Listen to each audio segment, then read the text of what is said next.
It is that from those Jews downstairs. Or is it the hunkies next door, Mrs. Murphy? She shrugs. Sure, and an Irish cockroach is as bad as another. You make a nice cup of tea, Mrs. Murphy. Sure, I'll be taking care of your roaches. Oh, don't be telling me where they are. You see, I know, Mrs. Murphy. Experienced along these lines. And I don't mind telling you, Mrs. Murphy, I like my work and take pride in it.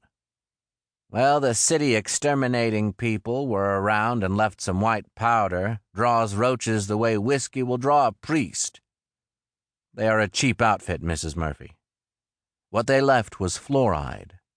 The roaches build up a tolerance and become addicted. They can be dangerous if the fluoride is suddenly withdrawn. Ah, just here it is.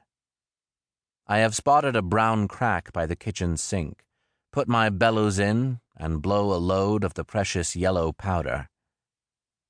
As if they had heard the last trumpet, the roaches stream out and flop in convulsions on the floor. Well, I never, says Mrs. Murphy, and turns me back as I advance for the coup de grace. Don't shoot them again. Just let them die. When it is all over, she sweeps up a dustpan full of roaches into the wood stove and makes me another cup of tea. When it comes to bedbugs, there is a Board of Health regulation against spraying beds, and that, of course, is just where the bugs are in most cases. Now, an old wood house with bedbugs back in the wood for generations, only thing is to fumigate. So here is Mama with a glass of sweet wine, her bed's back and ready. I look at her over the syrupy red wine. Lady, we don't spray no beds. Board of Health regulations, you know. Ach, so the wine is not enough. She comes back with a crumpled dollar. So I go to work. Bedbugs, great red clusters of them in the ticking of the mattresses. I mix a little formaldehyde with my kerosene in the spray. It's more sanitary that way.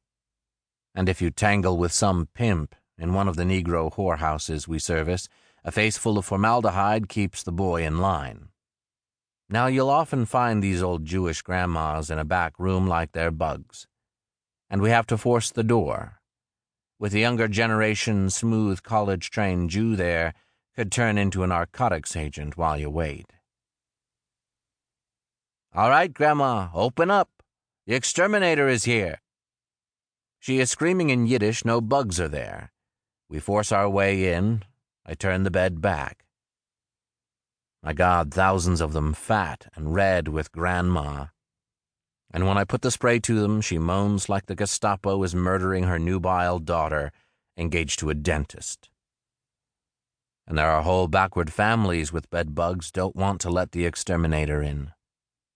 We'll slap a Board of Health summons on them if we have to, says the college-trained brother. I'll go along with you on this one. Get in the car. They didn't want to let us in, but he was smooth and firm. They gave way, muttering like sullen troops cowed by the brass. Well, he told me what to do, and I did it.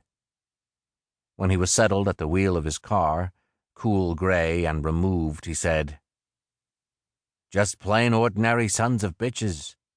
That's all they are. TB Sanitarium on the outskirts of town. Cool blue basements, fluoride dust drifting streaks of phosphorus paste on the walls. Gray smell of institution cooking. Heavy dark glass front door. Funny thing, I never saw any patients there, but I don't ask questions. Do my job and go, a man who works for his living.